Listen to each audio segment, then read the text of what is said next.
अल्लाह ताला का करम है, ये पिछली मरतबा भी हज़रत ने कोई दुआ की और फूंक मारी और हिसाक डार साहब तशरीफ़ ले आए।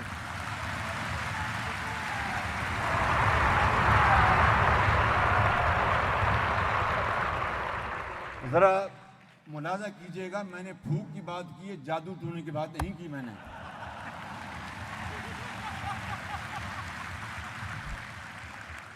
और फूंक मारना कुरान करीम की तिलावत करने के बाद तो बहुत ही सवाब का काम है।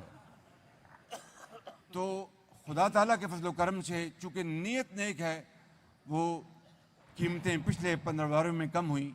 अब कल फिर हमने नई कीमत जारी करनी है, तो मैं फिर हज़रत की खिदमत में हाज़िर हूँगा कि एक और फूंक मार दें।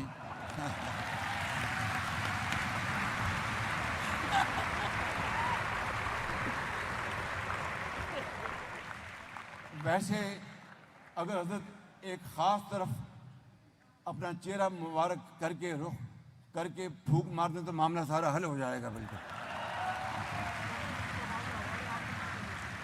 और वो ज़्यादा दूर नहीं है यहाँ से, बस फूंक ही मारेंगे, काम हो जाएगा इंशाअल्लाह।